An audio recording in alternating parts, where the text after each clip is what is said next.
Hello, good afternoon, welcome everyone. I hope you're well, I hope you can hear and see us. This is the Earth System Governance online forum, and today we have a special panel on governing nature in the era of the polycrisis. So today's session is produced by members of the Taskforce on the Governance of Nature and Biodiversity. Let's move on to the next slide. And so what we've got here today is a summary of various forms of outputs from across the different working groups that are currently making up the task force.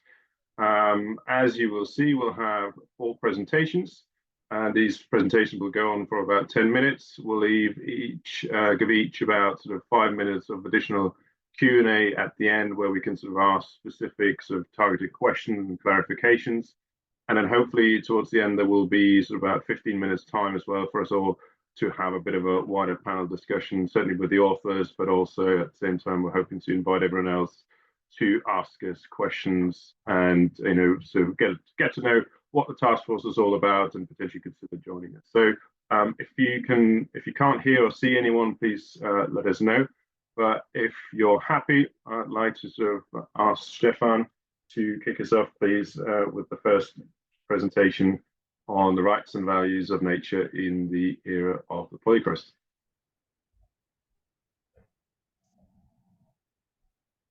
Yeah, great.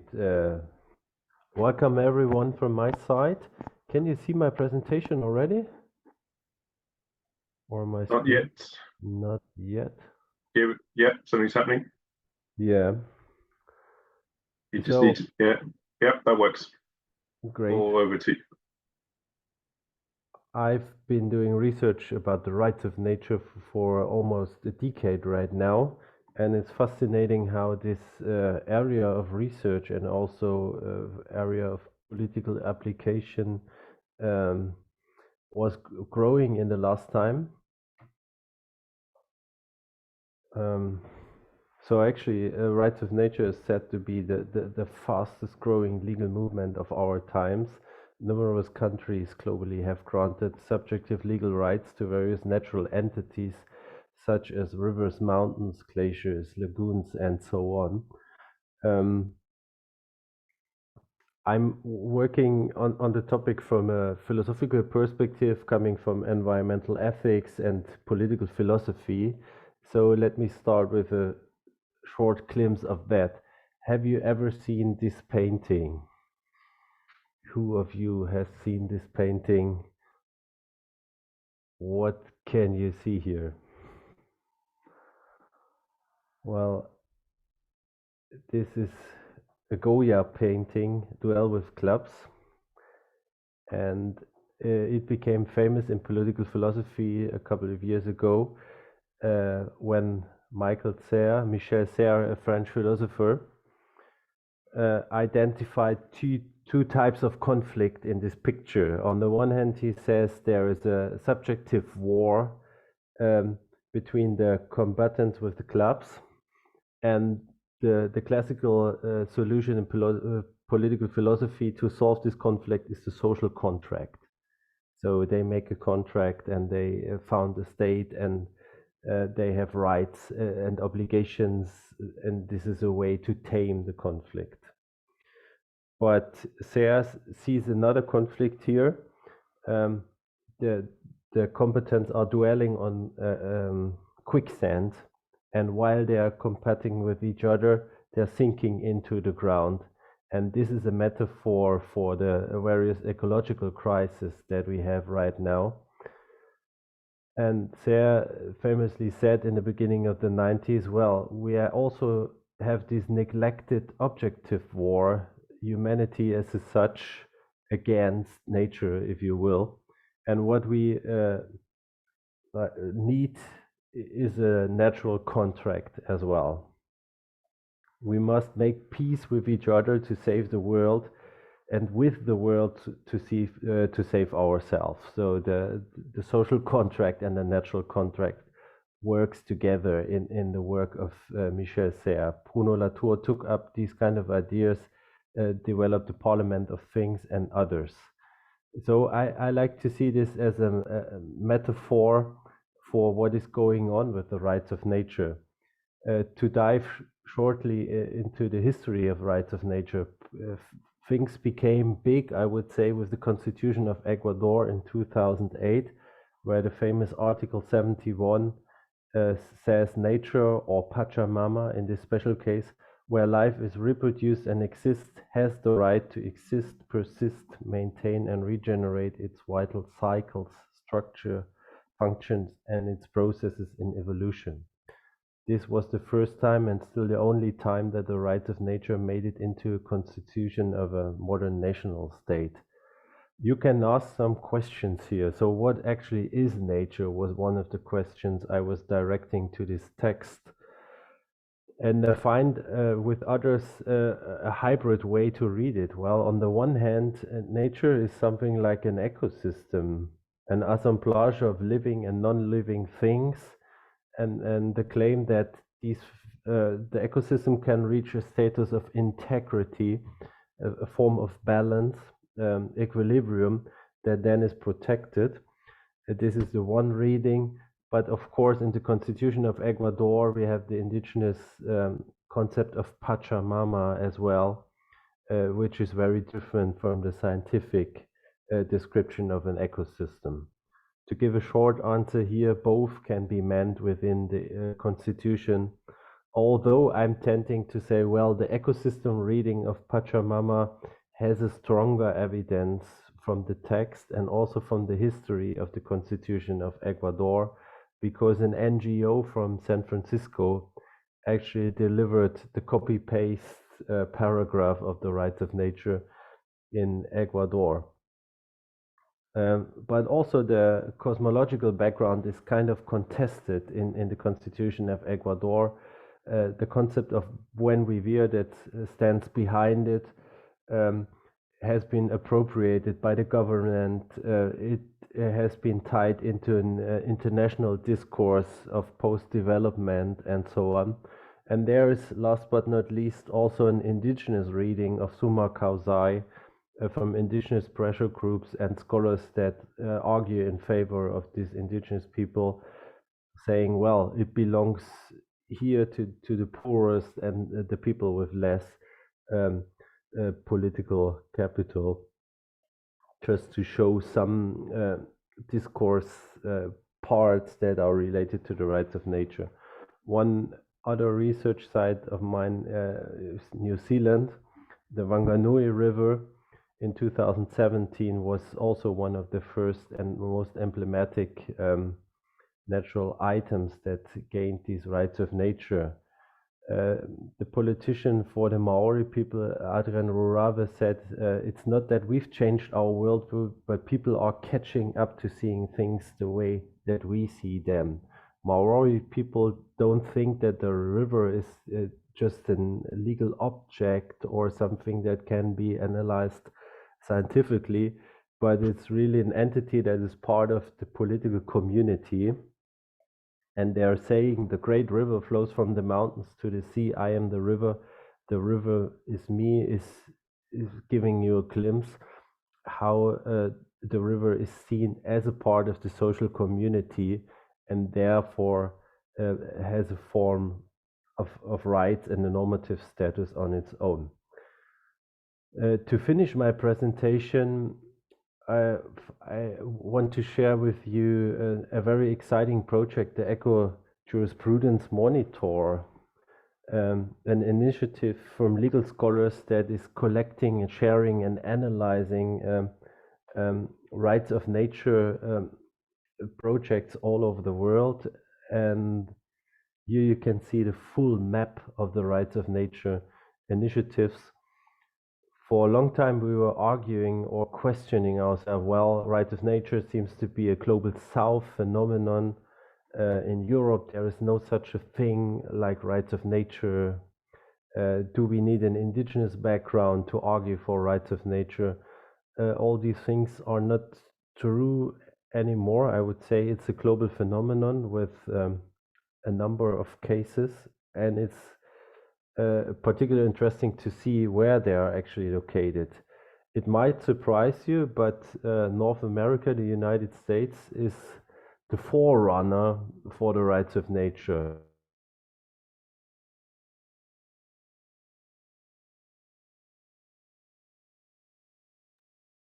We seem to have lost Stefan. Of companies to protect their local sites. Latin America is on the second place here in this graphics. And not very talented and educated to read such graphs, but the growing of the rights of nature is enormous. I mean, when I started researching this, you could still like count the cases on one hand. Right now, it's over 500 initiatives, cases, policies, soft laws, and so on. And it's really hard to get an overview of what is happening here. A question that comes very often, so what is nature actually? The strongest entity that is the entity that is protected the most is actually nature as a whole, as an indivisible, holistic thing. And fresh water comes next. So rivers, in a way, are very popular. Lagoons and glaciers as well. I think here the idea of it belongs together and it cannot easily cut into pieces is very prominent. Animals, single animals, marine forests and plants are on the next positions. Obviously, there seems to be a protection of the space as well. I don't know this piece yet, but it's very fascinating to see how it is attributed. To really close the presentation here, I want to have together with you a closer look into this type of eco-jurisprudence that the authors here are distinguishing. So it's necessary to make clear that rights of nature is, well, not the main category here.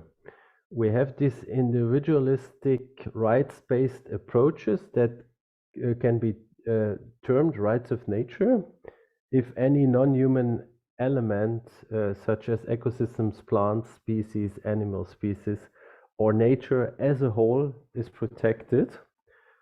And then we can further distinguish if this protection uses the legal personhood term as a further clarification of what nature is, or if it goes into the direction of animal rights. So animals and species can be subjective of rights as well. And to shed a light on the social background or the knowledge background, it's interesting to distinguish with the authors the local ecological knowledge, the indigenous model, or the eco-governance system. So local knowledge is any, like to sum up, local initiative that does not refer to indigenous cosmologies and indigenous thinking. This is not very prominent, but it's coming in a way, because most of the initiatives go back to an indigenous model of knowledge and thinking. And the last category, the eco-governance system might be particularly interesting for the Earth System Governance Group as well, because this clearly doesn't refer to a rights-based individual singled out form of protection, but more to an overall governance system that doesn't even choose the legal tool of rights. Something like an objective law would be equivalent, I think. And these are all the forms of jurisprudence that refer to ecological jurisprudence without having rights and without referring to indigenous people. And these approaches talk about nature as a kind of community of life. They are science informed. They use concepts like planetary boundaries, talk about the responsibility to ensure the functioning of ecosystems, and so on. The Earth Charter, the ecocide laws, and concepts like Earth democracy are these main examples here. And I had the idea that Earth system governance would be a similar way to inform the rights of nature, based not on an individualistic model of attributing rights and also not referring in the first place to indigenous knowledge as a base. Thank you so much. Thank you very much, Stefan. Really, really interesting, fascinating developments there that you're summarizing for us. And I think it's, as you say, really ties in nicely into the wider Earth system governance community and some of the work that we're doing within this task force, but also other adjoining task forces. There's one question that I leave you, that Leslie's asked in the chat, that I'll leave you to answer. But I just want to check if there's any other questions for clarifications for Stefan, perhaps at this point before we move on to the next presentation. Anyone like to raise their hand or type in a question? Otherwise, we'll leave that for the panel summary discussion at the end. Yves, is that you? Is that a hand? Okay. Yes. Maybe just as a quick question, if I have understood it correctly. So Stefan, you say that mostly this rights of nature discourse, or the rights to traditional people discourse doesn't come from themselves, but is rather a Western concept that is kind of used to refer to what the modern scholars think is the way to deal with this. Well, that's not a general argument I would make, but in Ecuador, you can clearly see this, how influential the NGO from San Francisco was.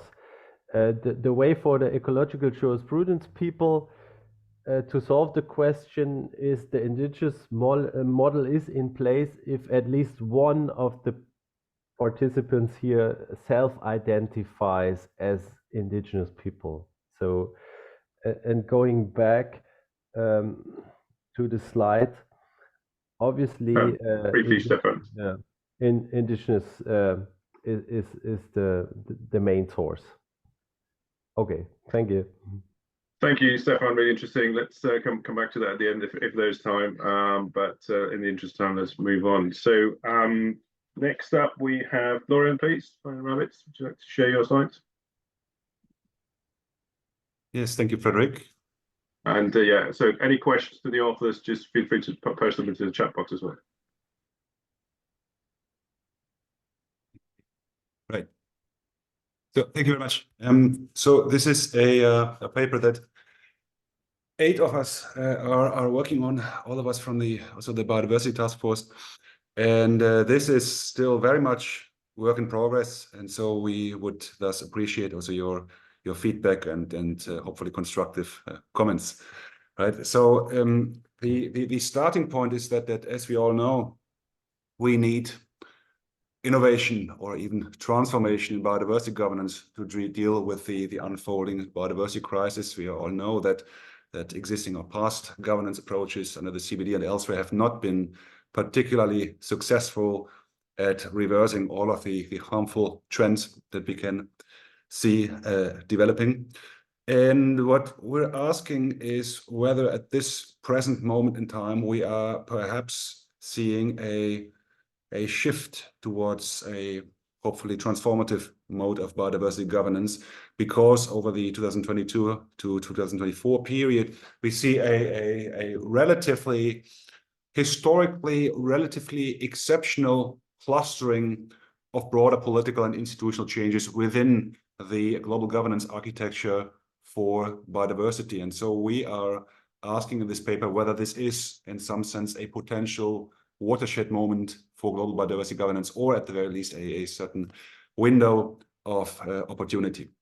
And in our paper, what we're doing empirically, we're looking at briefly at 3 different areas where we are seeing relatively well, impressive changes in the last 2 years. Well, we've seen, of course, the adoption of the Global Biodiversity Framework with its 30 by 30 target, also additional targets on control of invasive species, on restoration of degraded ecosystems. We've got the new BBNJ agreement or High Seas Treaty, where we've got new area-based management tools for marine areas. We are also seeing a relatively curious development under the International Seabed Authority, where for more than 40 years, governments have been negotiating on an international regime that would allow the regulated exploration and exploitation of deep sea minerals, where now, due to concerns over the impacts on marine biodiversity, we are rapidly moving towards a potential moratorium, which is also being strengthened at the same time by a recent resolution under the Convention on Migratory Species, calling for moratorium deep sea mining to protect migratory marine species. The second field where we are seeing very rapid changes is digital sequence information on genetic resources. This is a tricky issue. I really can't get into the details here too much, but for many decades in multiple international forums, we've had mechanisms that link the utilization of genetic resources for plant breeding, for pharmaceutical innovation, for all kinds of biotechnological applications to the mandatory sharing of commercial and other benefits with the providers of these resources.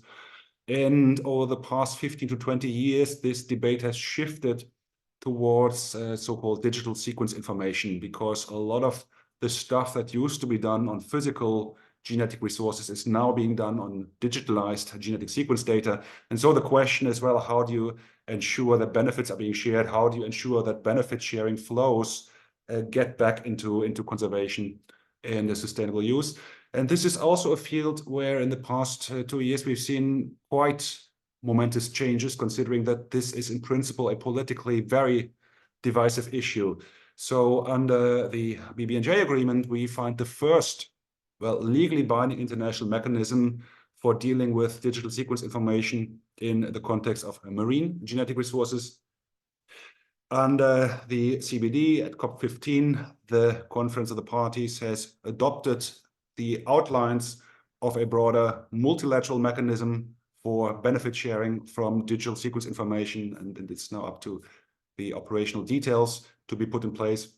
And also in the context of the International Treaty on Plant Genetic Resources for Food and Agriculture, where a couple of years ago, a broader reform process has collapsed due to the explosiveness of the DSI issue. We are now seeing a revival of the reform debate, a potential resolution to the impasse on digital sequence information. And then the third area that we're looking at in the paper is what we broadly call implementation support, and where we, in general, of course, we all know that the big problem in global biodiversity governance is not the inability to come up with fancy targets. It's more about implementation.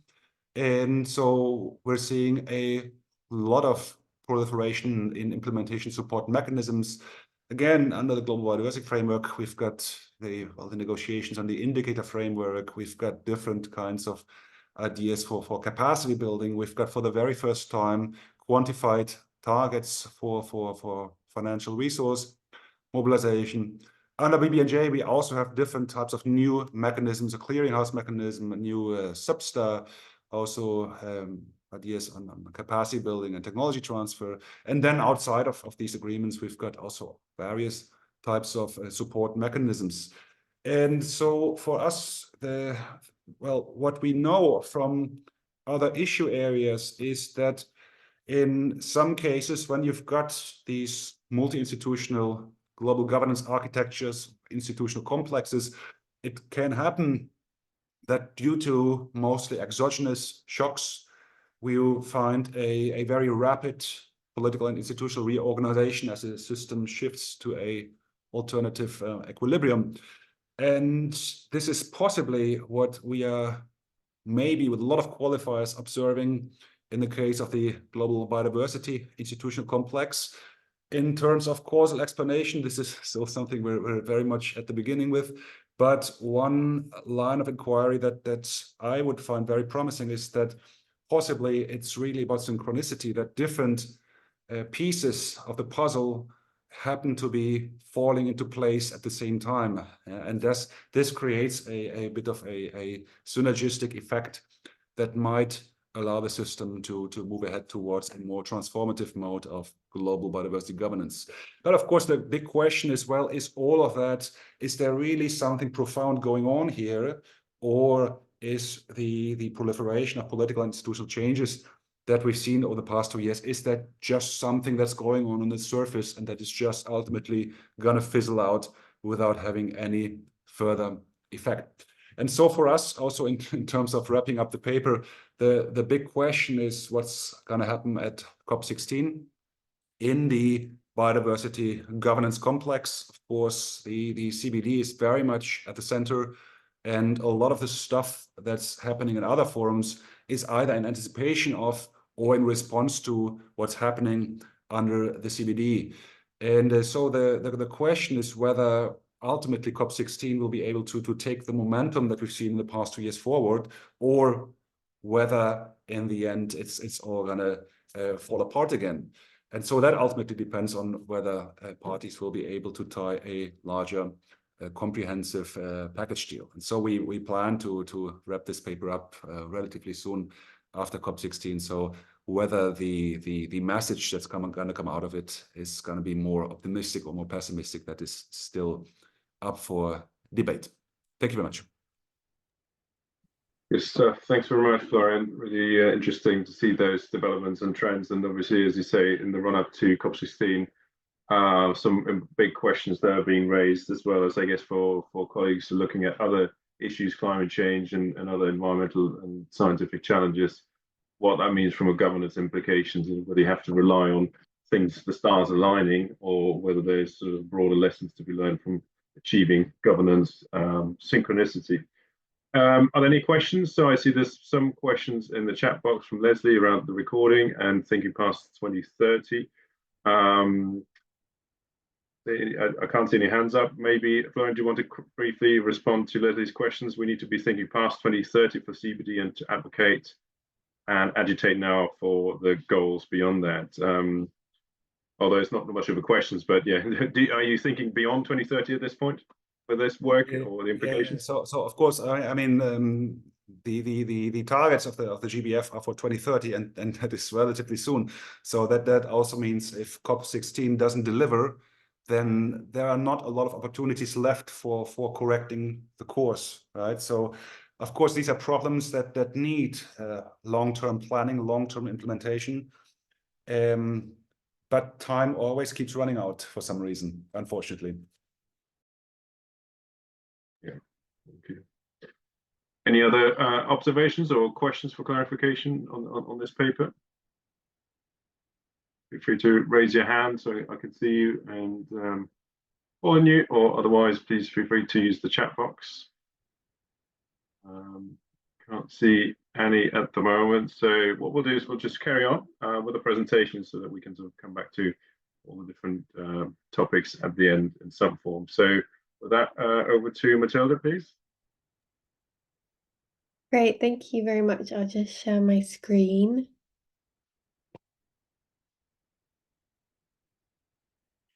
And hopefully you can see my presentation. Okay, I'll start. So hello everyone, my name is Matilda Dunn. This is my first time presenting at a ESG meeting or conference. So yeah, very happy to be here. I am part of this working group, which is on transformative governance and biodiversity, along with many other participants that are listed here. So today I'll just be presenting some initial progress on a paper we've been working on within this working group, which is on this topic of transformative governance of biodiversity, specifically looking at the GBF. So maybe following on quite well from the previous presentation, or yeah. So again, following on from the previous presentation, I'm sure everyone in this room is now very well aware of what I mean when I talk about transformative governance, but just to put it in the perspective, of kind of transformative change, which is defined as that fundamental or system-wide reorganization of current structures which represent those kind of indirect drivers leading towards environmental degradation. And in that sense, transformative governance specifically aims to alter those structures and processes that define current governance systems. And most notably, I think this has been kind of brought to our attention in terms of biodiversity within IPBES calling for transformative governance. And then also it is kind of present and referenced to within the GBF itself. So in the GBF, there's this call for or need for catalyzing, enabling and galvanizing urgent and transformative action to halt and reverse biodiversity loss. But when we look at the framework itself, and specifically those 23 targets within the framework, it's currently unclear how these targets are supposed to live up to that ambition. And most notably because there is a lack of a theory of change within that final framework. So this TOC, which I have on the screen here, was present within the zero draft of the GBF, but was removed in that final agreement. And here, a theory of change could kind of function as a roadmap to orientate and guide implementation. But because of this removal, it's currently kind of unclear how, as I said, those GBF targets are meant to live up to that ambition. And I guess, as we've kind of mentioned before, there is that risk that the GBF will repeat the previous failings from the CBD, which is kind of very specifically related to issues with goals being set, but not this kind of complementary, coherent implementation logic to be able to translate them into that national strategy. And so in that light, in that context, this paper really aims to critically evaluate the GBF against these current theories in the transformative governance literature. And we are aiming towards a kind of development of a mid-range TOC, although that aspect of the paper is kind of, we're questioning that at the moment, and that might be something we could chat about in the discussion more widely. And the papers is kind of structured in these three sections. So we've got this summary of theories within the transformative governance literature. And so in this sense, we'll be kind of building off that existing literature on both transformative governance and sustainability transitions. And the aim, again, is that kind of critical evaluation of the GBF in being able to identify the key assumptions, limitations, and omissions that can be considered when developing this transformative kind of theory of change. So in the second section of this paper, we're aiming to also have this kind of empirical analysis of the current GBF using methodologies such as logic models and also network analysis across the targets.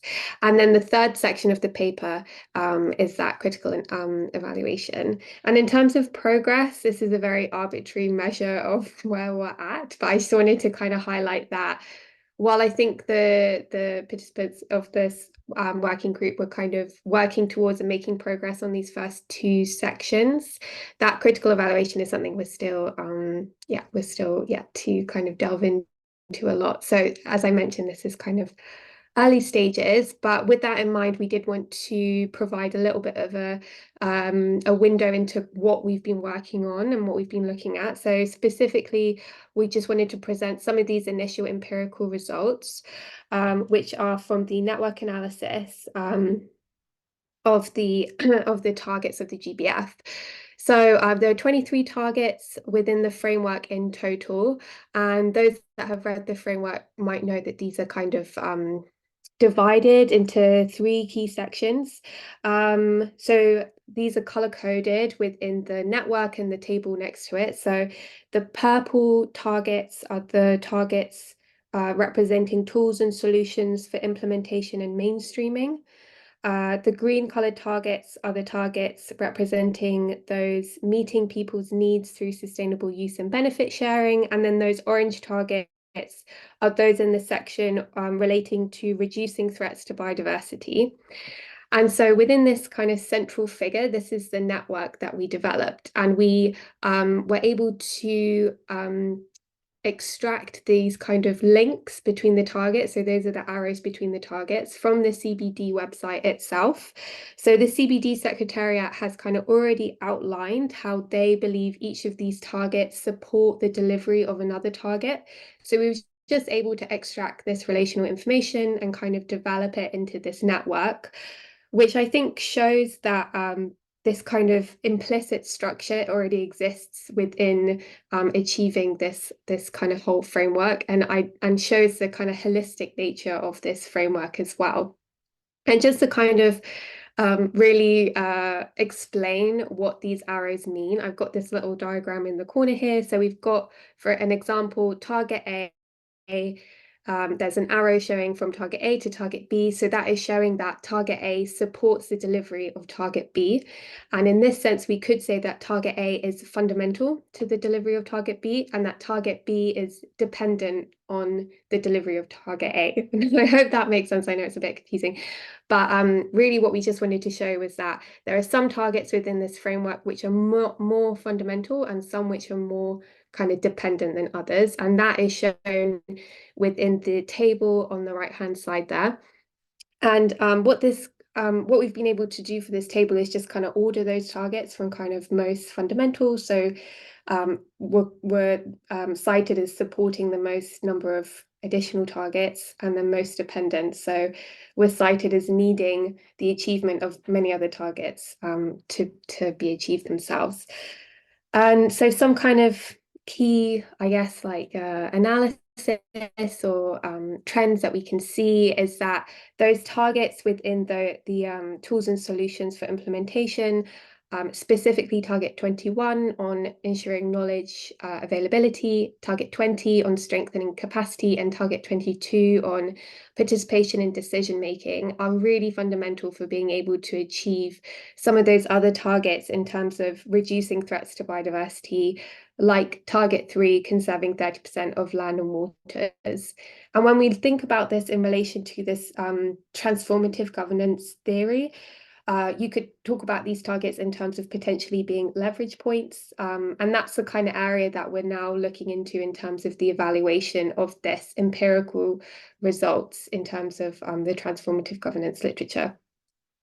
So yeah, we just wanted to give a quick kind of overview of, or window into, some of the work we've been doing. So a very quick overall presentation, but it would be great to hear any kind of questions or comments or thoughts. And just to help guide some of that conversation, we've included a question here that we've been asking ourselves in terms of what is important to further consider when thinking about implementing a theory of change for the GBF. So yeah, I'm going to leave it there, but open it up to questions or comments. Very nice. Thank you very much, Matilda. Thank you for your presentation. And yeah, as I say, first time to the assistant governance community. Enjoyed seeing this output and these slides.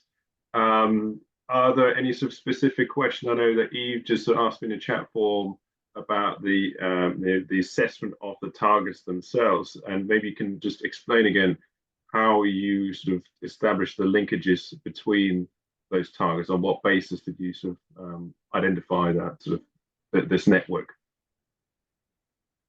Could you repeat the question? So how did you analyze the targets? You know, what on the basis of what information? How did you decide what the relationship between different targets was going to look like? Okay, thank you. So it's information that the CBD Secretariat has kind of included in its outline of individual targets. I can post a link to the specific kind of web pages on this chat if that's useful. But the Secretariat has kind of tried to highlight, I guess, how targets feed into one another, to try and show that the framework is meant to be met in a holistic manner, rather than just focusing on individual headline targets. I think the Secretariat has really tried to highlight the fact that, well, in order to achieve 30 by 30, we also need to make sure that there's like certain decision makers are also part of the process. Certain stakeholders are also part of that decision-making process. So what the Secretariat has done is, in kind of information about each target, they've included a number of other targets which they've considered vital in supporting the achievement of that target, if that makes sense. So we just extracted all of that information and developed this kind of directional network analysis, which is based off the direction in the example that I showed in the previous slide. So target A supporting target B, for example, if that helps answer So it that comes question. directly from the materials of the GBF. So this is not something that we establish or you establish by conducting a survey or conducting interviews. It's directly from the source material, basically. Yes, Yeah. exactly. Although I feel like that it could be interesting to explore kind of a better evidence base for that support. So is there evidence from previous studies that has shown that, you know, it is necessary, that this available knowledge is necessary in order to achieve, you know, managing wild species to benefit people, for example? I think that could provide a very interesting view of this network. But at the moment, it's just based off of the Secretariat and the information they provide. Yeah. And Yves, to your point, yes, absolutely. I think, you know, commenting critically on these linkages is part of that empirical assessment that Matilda has just shown. So good point. Also, I think my question was, and Leslie asked this, the classification or different distinction between dependent versus fundamental targets, is that your assessment, or is that also something that the GBF already qualifies by saying some of these targets are more fundamental and some of these are more dependent? It's not part of the GBF assessment. It's kind of just terminology that we use to help distinguish what we mean by targets that are relied on more by other targets, if that just... so it's your interpretation on the basis of... Yeah, okay. Yeah, exactly. I hope that helps. Leslie, any other questions to Matilda on this paper? I don't see any hands at this moment. But okay, great. So to keep us steadily on time, we'll move on. And I'd like to hand over, thank you, Matilda, over to Yves. Yes, thank you very much. Can you hear me well? Yeah, do you have slides to share, or you? Yeah, I also okay. got some share. Come. Yeah. You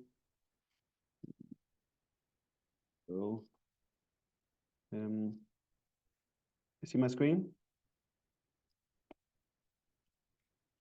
Okay. Yeah, I was briefly tempted to say something about the CBD documents, but I'm not. So if anybody wants to discuss this later on, I'm happy to. The documents are out, as you probably know, and there's also stuff on the monitoring framework, for example, and the review stuff, and that takes some steps of how things should be interacting and evaluated and improved. And there's a lot of contradiction in there, just to make it short. Anyway, so this is a work I'm presenting that came out of our task force on the governance of nature biodiversity. And there was a call within the task force to contribute to a special issue on policy integration, biodiversity policy integration. And the work that I'm presenting today is the synthesis paper that we produced together with the lead authors of the contributing papers. And where's my, sorry, yeah. Well, oh. Yeah, so we launched a call in 22 and asked like whether the overall frame of this the special issue was that global commitments to mainstreaming are there, but does it work? What are the lessons learned? What does literature tell us about it? We wanted to identify like what level of policy integration can be attested to different cases, what are the critical enablers, barriers, and challenges, and what is reported about national policies and private initiatives to improve policy integration. So the consideration of biodiversity in policies, as has been asked for already in the convention text from '92 in Article 6b, I believe, on the integration, and it's also in the GBF target 14 now, more specifically. And this is the analytical framework that we used to analyze our work. So we have can you see my mouse arrow here? So we have on these 5 dimensions: inclusion, coherence, operationalization, capacity, and weighting, that are used to assess the level of policy integration. We have coded the enabling factors in 3 dimensions: joint planning, collaborative policy revision, and adaptive learning. And to already say, all the enabling conditions that were found in the different papers that we analyzed could be coded into these 3 categories. And then we have, we took these 5 explanatory factors to screen for explanations of why policy integration does advance or not. And yep.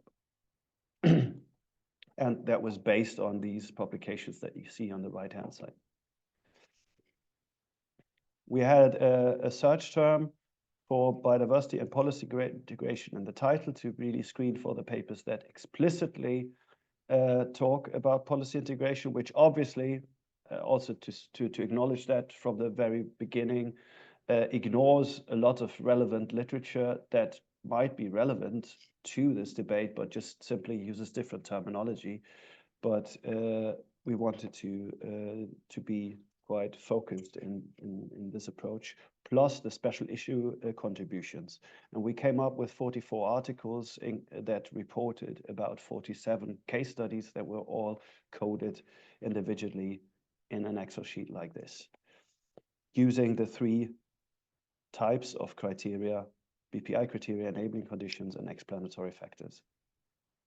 And what we found is that the contributions to policy integration has strongly increased over the last couple of years.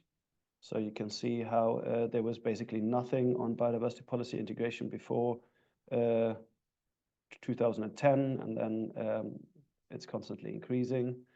And when we look at the geographical distribution and the regional coverage, we can see that there's a strong focus on Europe. So this debate was really initiated in Europe and has evolved to cover a couple of empirical studies in other parts of the world, but it's not yet mainstream. And that can also be due to the fact that maybe other parts of the world simply use a different terminology. And when we look into the factors of BPI, and we see like the different levels of BPI, we could see, I mean, and this down here is the specific operationalized dimensions that we use to assess the cases. Like, has the case specified biodiversity targets for this other sector? Has it included all sectors that are relevant to the issue that has been analyzed? Was there behavioral outcome specified that needs to be changed as a means of operationalization? Is there specific monitoring to the targets that have been included in inclusion?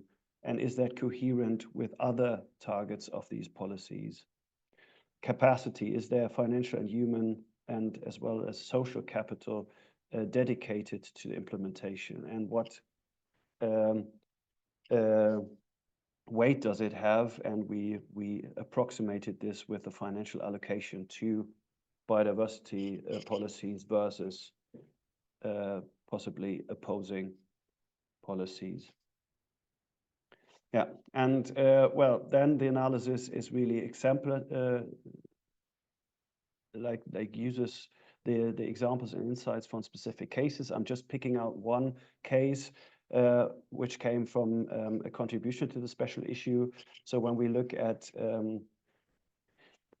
policy integration in Germany, we find that in many cases there's no joint vision, but there's different sectoral strategies that are not connected. Best practices in sectors do not envision biodiversity as an essential part. Like when you look at forest management, for example, then biodiversity conservation is not part of the established mainstreamed best practice in forest. There's a narrow perception instead of woods, timber, or CO2 sinks, and not this integrated vision.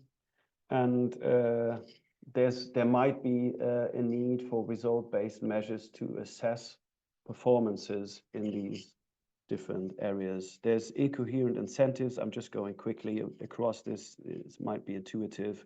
There's insufficient financial and personal capacities, although I have to flag that this is really also a result of fragmentation, because if you fragment the institutional setting into more different themes, then you also need more capacities in each of them, right? So the more you fragment institutions, the more they will always ask for more capacities. And the prioritization of economic objectives is something that you find in Germany and everywhere else. And about the enabling factors, so there's a really high importance giving in all of the cases for joint planning. So if you don't plan in an integrated manner, it will be very difficult to later on assure mainstreaming. The importance of revising policies. So it's not about developing new policies, which CBD and MBCEPs always try to do, but instead of look at the ones that drive biodiversity loss and change them instead, and have a consistent adaptive learning process. Yeah. Just as another example for those from another contribution to the paper where we looked at support for trees on farms in 4 countries from the global south, and there are many incentives in place. There's extension services, there's support, farmer support, and they're all directed as intensification and not at biodiversity sound practices. So it's quite straightforward finding. So why mainstreaming doesn't work in practice. And there is finance. That's maybe something important for me to flag. This is from Uganda. There is finance in Uganda. There's finance in all countries. It's just directed at the at intensification. And we identified in that paper specific elements of how we can adjust existing policies in here, like the environmental sector, forestry, agriculture, or in local governments, to better contribute to biodiversity conservation, working with what you have. Regarding the explanatory variables, the most important stuff is really the institutional setting. So I think that came out several times now in my talk. We need to restructure or rethink how we set up the institutional setting, the distribution of responsibilities, the perceived mandates of the different agencies, and how they engage with biodiversity relevant factors. And discourse is important. So is the discourse sensitive to biodiversity or not? Like just this example of the Ukraine crisis, where this productivist narrative, like we can't feed our people if we take care of biodiversity, is something that always comes up, and which is not based on empirical findings, but just pure power interests or powerful interests that shape the discourse. Other factors are less important. So to sum up, few papers actually measure the state of BPI, but rather talk about ways to overcome it. Biodiversity are taken up by different sectors, but like as something that you might take into account and not as core work. And very importantly, almost no sectors in no country refer to biodiversity strategy as the reference that really defines what they need to be doing in their country. There's a low level of operationalization. So again, weak commitments, but then no consequences for what's happening in policies. And there's a strong agreement of enabling factors like increased legal status, consistent incentives, accountable institutions, adaptive learning. But none of these factors is what you will find in the CBD documents at the moment. It's really unnerving for me to see how they ignore the debate on policy integration and mainstreaming in their papers. In the reporting scheme on target 14, they simply ask countries, do you consider biodiversity in your sectoral policies? And then all the countries will put yes, and then you have a beautiful evaluation, and that's it. And it's just not going to help. And yeah, silo thinking is a major barrier, and it doesn't come from the other sectors alone. It's also deeply embedded in conservationists' mindsets. They want to talk about parks and not about drivers. And yeah, I mentioned the discourses. And I just wanted to add a beautiful posture to the presentation. So that's it. Thank you very much. Very good. Thanks very much, Yves. Sobering presentation there with some hard truths towards the end. Just looking at the chat box to see if there's any sort of questions emerging on your particular paper. How does that make you feel about it? So you're sort of saying that the overall assessment is that mainstreaming doesn't work in terms of sectoral integration. What do you see as sort of the way forward? Yeah, explicitly naming things, right? It feels like there's just inconvenient truths that people don't want to talk about. And as long as we have everybody on board and wait for the COP to kind of, shape an agenda that on one hand everybody is happy with and that will not be inconvenient for anyone, and at the same time be transformative. That's just a really big contradiction. That's not going to work. So I guess there needs to be some sort of and we've learned from Climate Convention or for others that there may be coalitions of the willing, or countries that work together on certain themes. So I think there just need to be some front runners that take it seriously and that take it on. But I mean, as for example, Germany or the EU, they position themselves as front runners, but they don't clean up their mess either. So doesn't really produce the legitimacy to appear as a front runner there. Yeah, I can sort of see where you come from. This my question, just for clarification, when you talk about sectoral, do you mean how do you define sectoral? That means that can be defined actually in a very diverse way. Traditionally, you would talk about like the different ministry or the distribution of themes across ministries. But my experience now from 3 years of advising the German environmental ministry, I can tell you that even within the environmental ministry, there's a very strong competition going on, and they can't agree on things, and they all protect their own babies. So they say like, oh no, the peatland strategy is our strategy, that's not your business, and the strategy of the open sea is our strategy. And like as soon as you create new thematic areas, there's within it a vested interest for maintaining their bubble, so they maintain their jobs, right, and their roles.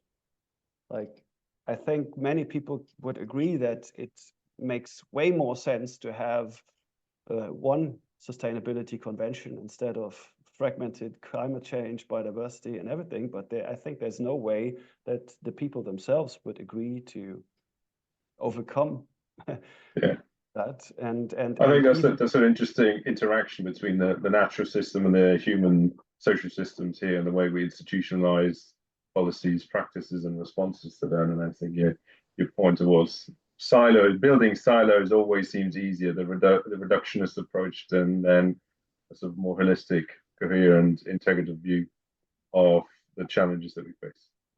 And I can see that, like, for example, in CBD and UNFCCC, they have so many topics that maybe, it makes sense to have complementary things, but there is an agenda item on the collaboration between conventions in CBD now. And when you look into it, it's mainly about that secretariats will exchange information and, make sure that their information is included in the others monitoring scheme, which is important, but which doesn't really change things. And working in IPBES, for example, I mean, for where it might be useful in the conventions, I think for the scientific panels, it doesn't make any sense to have separate ones on climate change, biodiversity. And now they're thinking about one on pollution.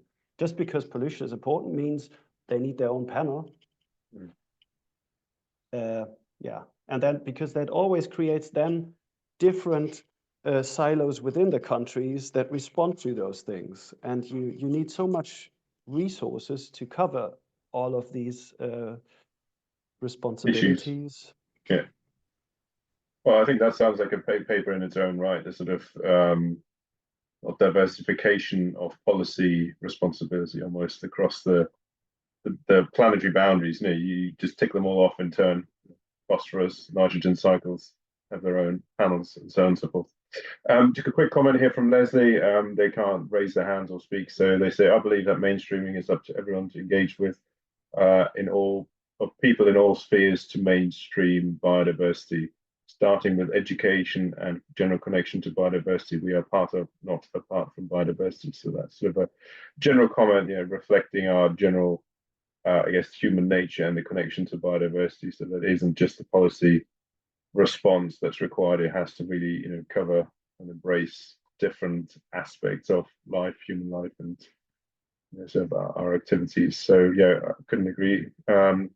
Follow the money, also a good rule there. Leslie comments, I think, as you mentioned, power and interest here at stake, and the way in which different sectors, now I'm looking at this from a business perspective, how industry sectors can then divert attention and point towards, as you say, alternative competing narratives, and the short-term risk view tends to sort of override a lot of the long-term thinking.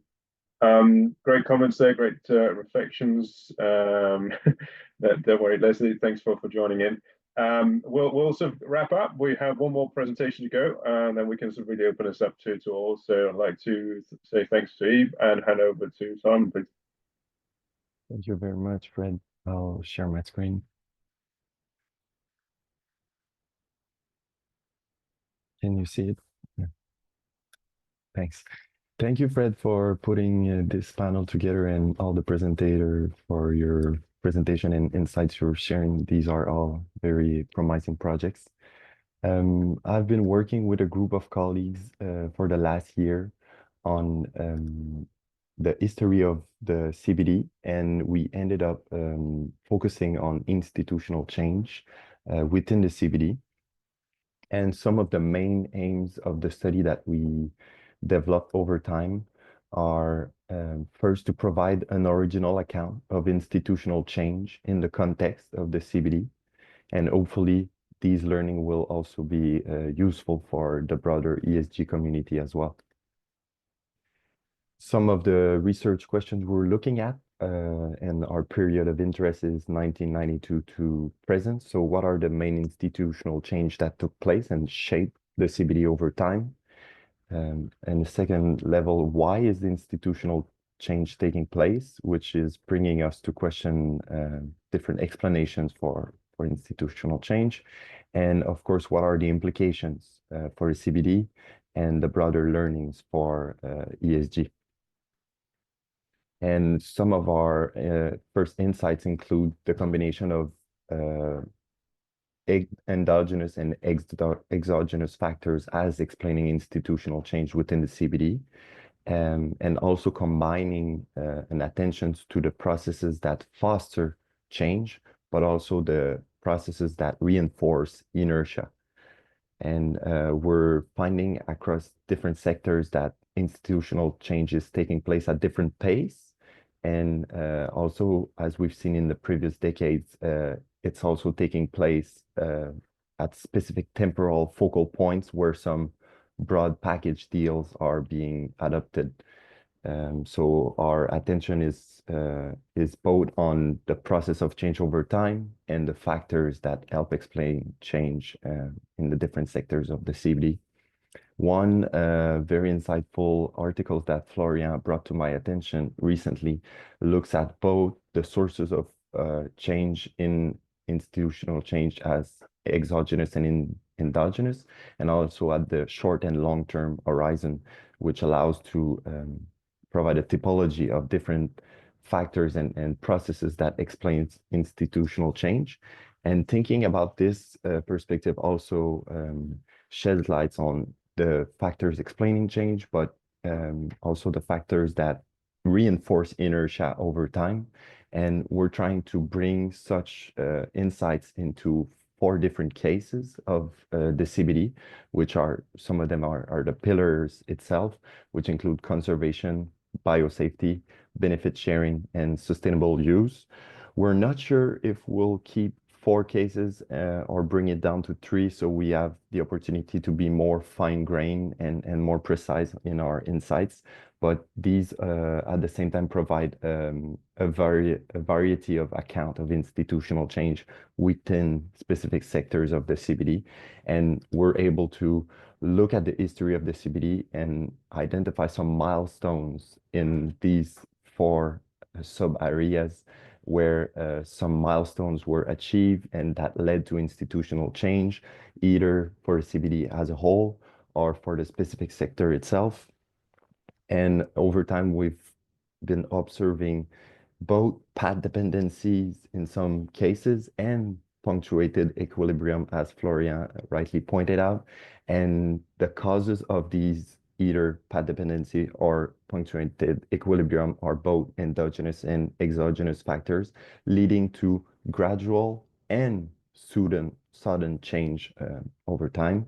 And as I said, we also observed breakthrough moments where package deals were adopted, both the Aichi targets, as you know, and the GBF that will cover the period until 2030. And this is leading to an expansion of the scope of the CBD in terms of what's under its umbrella. And in some ways, linking to what Yves just pointed out, it provides also the challenges of fragmentation within biodiversity governance. Based on these insights, we're trying to move forward to publication and submit our paper by early 2025, and hopefully provide some insight, as I said, for both global biodiversity governance in terms of institutional change, but also link that with some learnings for Earth system governance as a whole. Thank you very much. Thank you, Simon. That was a quick summary and overview of the work in progress there. Very good. I like that. So lots of takeaways and questions, perhaps, from the audience. Anyone like to add anything or seek clarifications on where you're going with the paper? I've seen a handful of questions at the moment.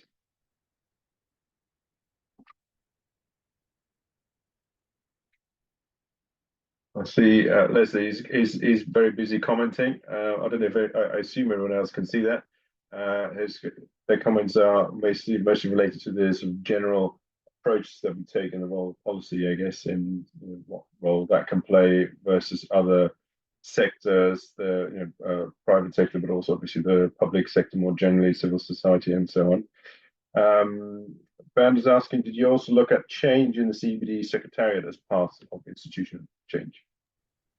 This is of interest. We've been discussing it, and we will consider it, for instance, within the endogenous factors of change, of course, because the Secretariat is acting within the CBD.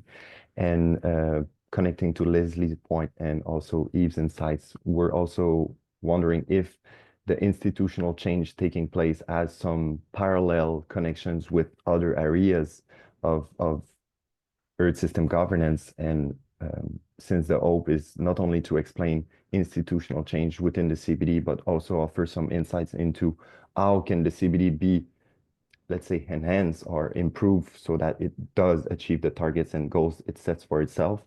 We'll try to, at the end of the paper, provide some learning and some maybe policy recommendations for the future. Okay. Just out of curiosity, so both your paper and Yves are looking at the role of punctuated equilibrium. So sort of assuming that there's a long periods of spaces, no changes, fairly sort of inertia, and then suddenly you have this sort of sudden movement and shift.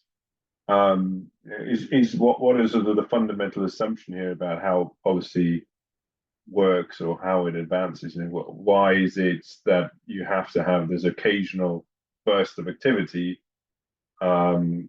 rather than sort of a continuous process of adaptation that's potentially also driven by actors themselves? I can share a few insights, but I'm sure Florian might be able to complement.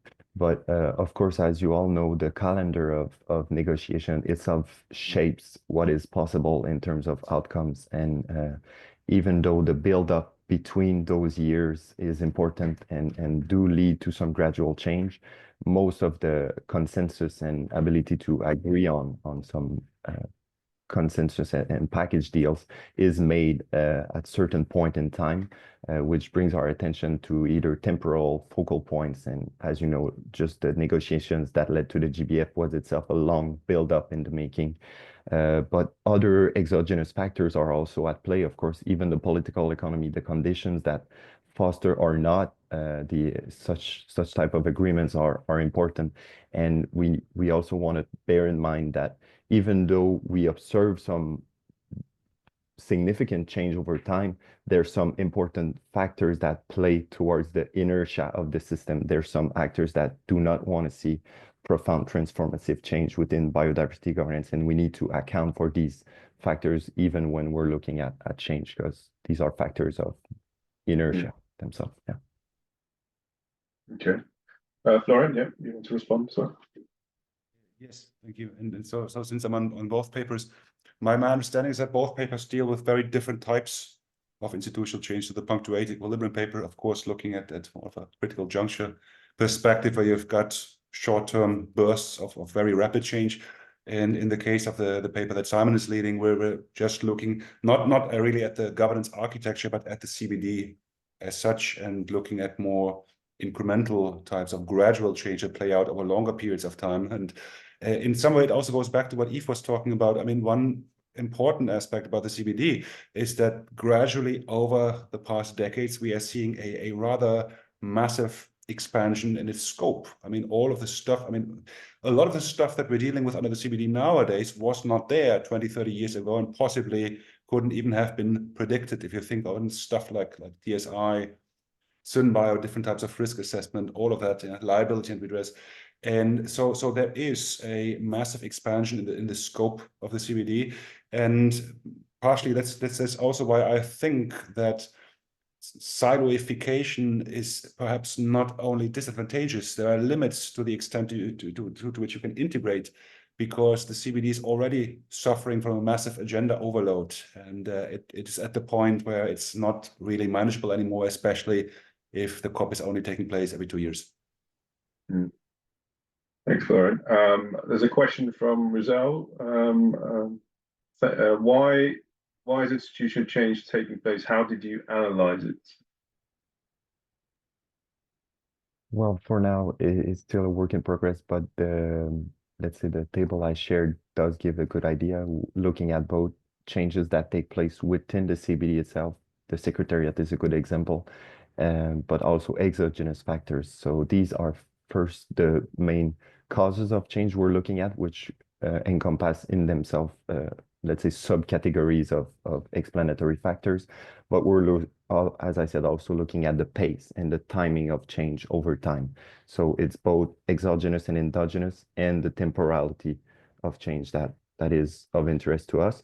And based on these this typology of institutional change, we're looking specifically, and the colleagues that have been working together on this have been providing in-depth insights on specific sectors within the CBD to see how change and as took place over the last decades, whether under the umbrella of conservation, benefit sharing, sustainable use, biosafety. Can you give some examples of those exogenous factors that you're looking at? Of course. I mean, there's some windows of opportunities that are facilitated by elements that are outside biodiversity governance. For instance, the Paris Agreement was facilitating factors to connect the concerns of climate and biodiversity. And as we all know, climate is one of the main direct drivers of biodiversity loss. And apart from that, there's, of course, as I said, the calendar of negotiations, which include a certain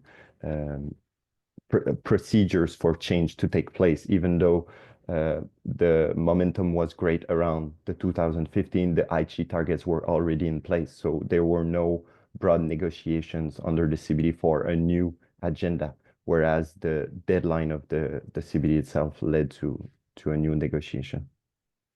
Yeah, thanks. I think, what about sort of macroeconomic factors, things like just even you could try and look at the state of the planet in itself.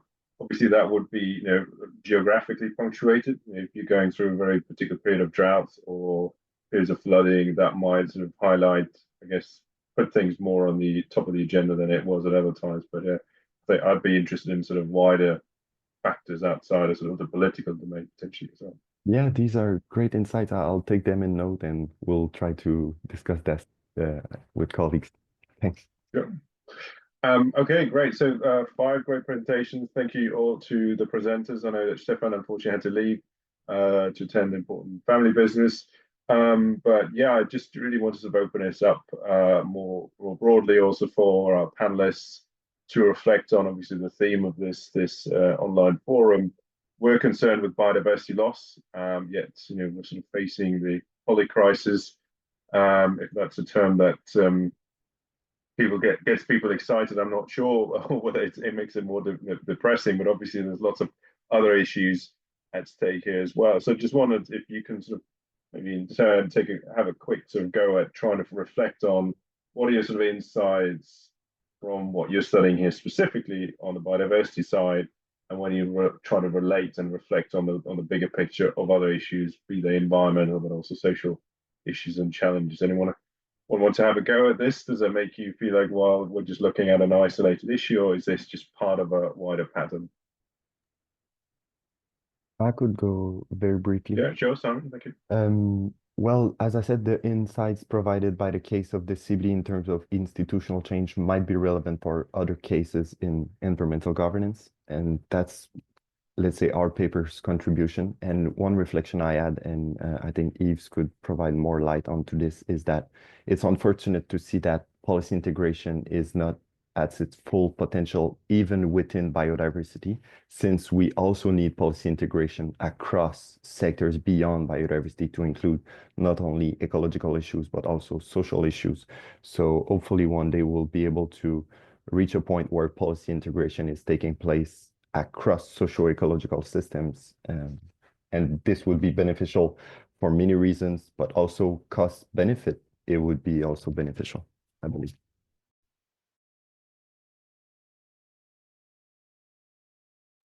Thank you. How about the others?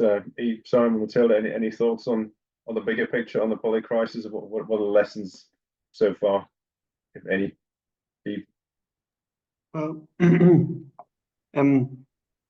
I agree with Leslie that civil society and citizens are like an important power, to refocus what's on the political agenda. But I think the more you fragment political agendas into different subtopics, the more you lose the wider public in the overall setting. And the way discourses are shaped are also ways for excluding people, you know, maybe either explicitly by structures or by framing topics in a way that people perceive it's not in their business, right? Which happens, for example, with agriculture policy in Europe. You call it agriculture policy, and then everybody says like, oh, you know, that's up to farmers, but it actually affects everyone. So and you need the wider public to change it. So I always tell the ministry whenever I talk to them that like having more strategies in parallel is counterproductive to just, you know, because then you create these silos and then you lose people because they either feel engaged in one topic or the other. You know, nobody has time to spend their lifetime in participatory processes for 150 policies. That's impossible. So if you want to engage citizens, those who want to engage, then, you know, make it accessible and show how the different topics are interrelated. And I think that's also an important challenge for us as scientists to kind of cut the bullshit and show how things are actually intertwined and produce the arguments that others can use to call for more accountability by powerful agents. Is this, even ask, is this potentially a call to reflect on the breadth and depth of things like the UN SDGs, for example? You have 17 goals, 169 targets, and however many, which do include goals on life below water, life on land. You know, this makes sense from a scientific perspective, but does it make sense from a political perspective, and particularly from the implementation and driving action? I know we're sort of diverging a little bit, but, you know, I think this is where it all connects. If your mom asks you, you know, why is there like a set of SDGs and why is there biodiversity targets and why is there climate change? Would you be able to explain that? Would you be able to say like how they're intertwined? Like if you have an SDG on life on land, how can it be possible that life on land on a national level is not linked to the biodiversity strategy? Like, you know, that's obviously the same thing, right? So that doesn't make sense. And if it doesn't make sense, how can you mobilize a momentum within civil society or even within the parliament? Every time we talk to parliamentarians, they ask me like, how is that relevant from, like, how can I use this topic to get votes, right? Because nobody cares. And I can't sell it. And unless there's something like an immediate policy to decide on, it's just not going to be my priority. Right. Yeah. Good comments. Matilda, Florian, reaching out to you. Any thoughts, Matilda? Yeah, I think it's a very interesting theme of this whole meeting. And I guess just from our kind of analysis as well, something that really became relevant for me was the fact that when we talk about the GBF, I guess those headline targets are really these targets which are very focused on kind of reducing the kind of direct threats to biodiversity rather than these other tools and solutions that are less talked about kind of in the kind of wider median sphere. So for example, 30 by 30 is obviously one of the most talked about targets of the GBF, if people ever talk about the GBF outside of this network.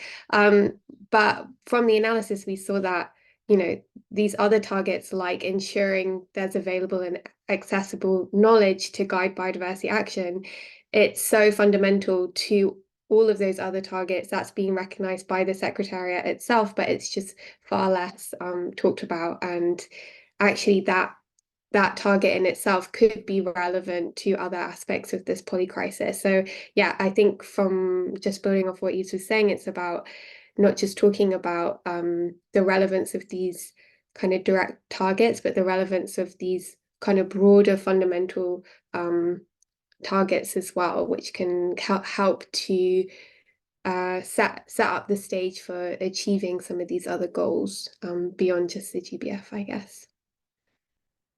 Yeah, absolutely right. I think there's definitely sort of the technicalities versus the, as you say, the how do you sell it and how do you make it easier for politicians and others to engage with and to find solutions, and also thinking about the implementation in terms of stages. What comes first, what has to follow.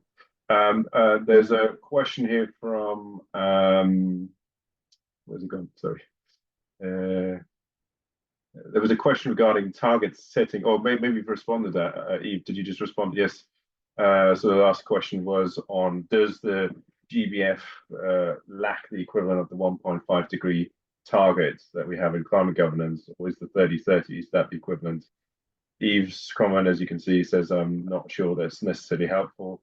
I think we all know that how much of a political bargain that was, a political outcome that 1.5 degree was at the time, just to give some meaning to politicians who didn't necessarily want to go into the nitty-gritty of science. But yeah, any other follow-ups on that?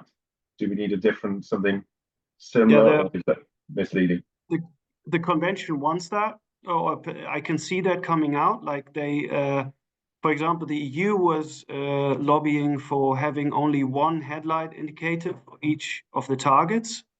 But I think target 10 on sustainable agriculture, forestry, and agriculture is just a very good example where, like, how can you have one indicator covering this all without being highly misleading? And the accumulated indicators that are there now are even worse than the ones we had in the Aichi targets.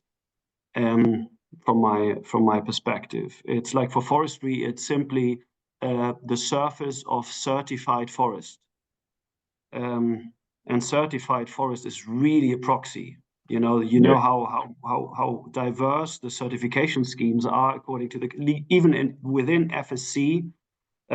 It's really diverse, and it's really short. There's a lot of shortcomings to what extent it reflects biodiversity, and yeah, I'm really doubtful. Well, anyway, what they plan is to have a methodology for accumulating the headline indicators to an index that assesses the collective progress towards the 2050 goals or the 2030 targets.